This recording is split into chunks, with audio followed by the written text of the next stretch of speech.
রাধে রাধে, সুপ্রভাত বন্ধুরা। কেমন আছো তোমরা সবাই? আশা করছি তোমরা সকলে ভালো আছো। এসএম রূপকথার নতুন আরও একটা ঝলমলে ব্লগে তোমাদের সবাইকে ভালোবাসা জানিয়ে আজকের ব্লগটা স্টার্ট করছি। আজ হচ্ছে মঙ্গলবার আর এখন ঘড়ির কাঁটায় বাজে সকাল 6:30। চলো তবে এখন থেকে তোমাদেরকে সাথে নিয়ে আজকের ব্লগটা স্টার্ট করলাম। আই হোপ তোমাদের ভালো লাগবে। সম্পূর্ণ ভিডিওটা আমার সাথে থাকার অনুরোধ করছি।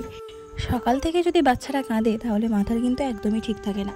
তো দেখো, সকালবেলা ভাবলাম তোমাদেরকে ক্যামেরার সামনে এসেই গুড মর্নিং বলবো, কিন্তু সেই সুযোগটা তো হয়ে উঠলো না।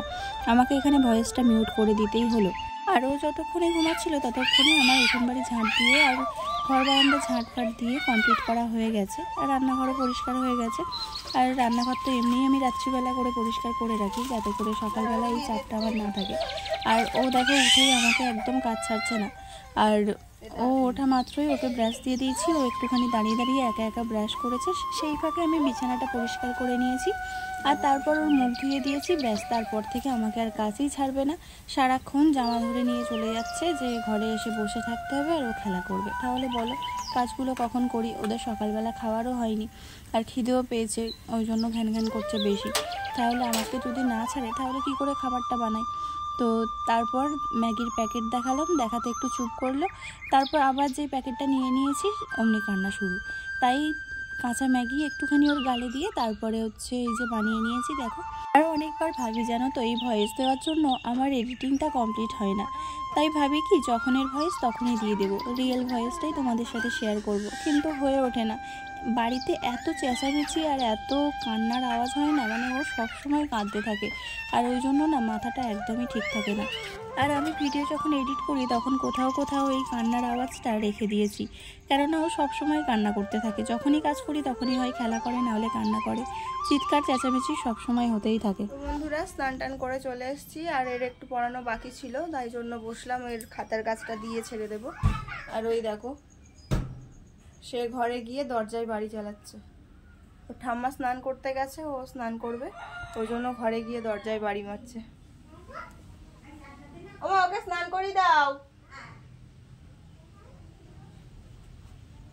তো চলো, আমি এখন ভাত বসাবো। এখনো ভাত বসাইনি। সকালে একটু ম্যাগি করে ছেলেকে খাইয়েছিলাম। আর অয়ন্ত পড়তে গেছে। এখন কটা বাজে? 9:15। তো ও পড়তে গেছে, ও পড়ে বাড়ি আসবে, আসার মতো হয়ে গেছে। তো বাড়ি আসলে ওরও একটু ম্যাগি বানিয়ে দেবো, আর আমি এখন ভাত বসিয়ে দেবো, আবার স্কুলে যাবে। তো চলো, সবটা মিলিয়ে আজকের ব্লগটা তোমরা দেখতে থাকো, আশা করছি ভালো লাগবে। তো চলো, আবার পরে আসছি। চলো, ওদিকে মা জয়কে স্নান করিয়ে দিচ্ছে, আর এদিকে আমি ভাত বসাতে চলে আসলাম। তো ভাত বসাতে এসে দেখো হাঁড়িতে একটু জল ভরে নিচ্ছে, আর সেই ফাঁকে গ্যাসের উপরটাও একটু মুছে নিলাম। গ্যাসের উপরটা যত পরিষ্কার থাকে তত যেন ভালো লাগে, আর যদি একটুখানি নোংরা থাকে তাহলে যেন ভালোই লাগে না। ওই জন্য সবসময় আমি গ্যাসটাকে মুছতেই থাকি। আমি হাঁড়িতে জল বসিয়ে দিয়েছি, আর এদিকে চালটা বের করে নেব। আর চুল ছেড়ে কাজ করার অভ্যেস তো নেই, ওই জন্য যেন একটু অসুবিধা মতো হচ্ছে। তো ভিজে আছে ওই জন্যই খেলিয়ে রেখেছি। যাই হোক, চলো চালটা বের করে নিই।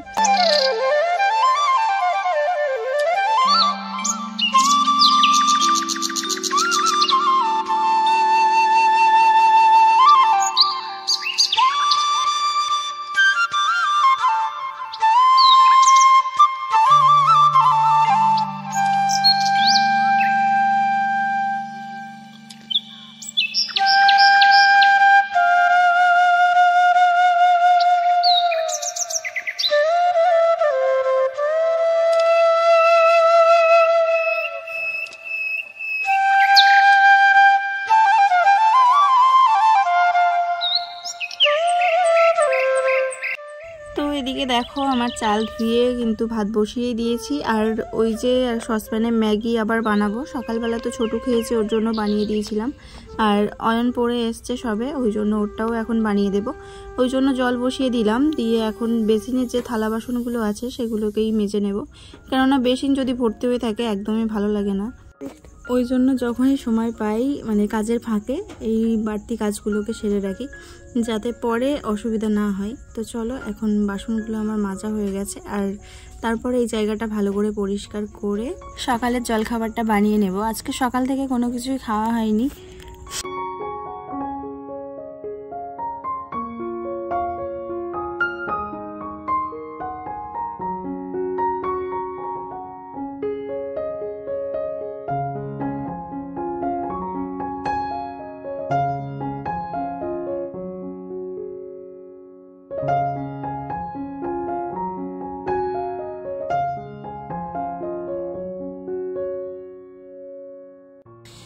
দেখো আমার ম্যাগি বানানো হয়ে গেছে, তো এটা অয়নকে দিয়ে দিয়েছি আর ও বসে বসে ঠান্ডা করছে। আর এদিকে আমার চাও বানানো হয়ে গেছে। আজকে মা চা খাবে না বললো, ওই জন্য আমি একার জন্যই চা করে নিলাম অল্প একটু। তারপরে একটু ডাল বসিয়ে নেব, তার জন্য ডালটাকে একটু ধুয়ে নিচ্ছি। আর এই ঢাকনাটা মেপে ডাল নিলে না আমাদের দুবেলা হয়ে যায়, ওই জন্য এই ঢাকনাটা মেপেই আমরা ডালটা নিই। তো দেখো ডালটা ধুয়ে আর বসিয়ে দেবো।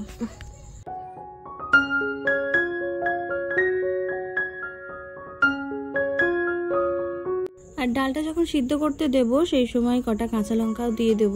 কাঁচা লঙ্কাগুলো চিড়ে দেব না, তাতে ডালটা ঝাল হয়ে যাবে। আর আমাদের ছোটু অয়ন এরা ঝাল খেতে পারে না সেই রকম।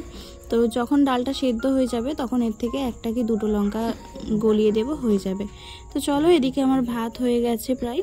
তো ভাতটা যখন ফুটে উঠেছিল তখন গ্যাসটা অফ করে রেখেছিলাম। তো আর একটু মতো বাকি আছে 1 ফুট। তো কালকে রাত্রের ভাত ছিল, সেই ভাতটাই এতে অ্যাড করে দেব, তাতে ভাতটাও নষ্ট হবে না। আর ফ্রিজে রাখা ছিল তো অসুবিধাও হবে না। তো চলো ভাতটা ওতে দিয়ে দিলাম।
টাটা।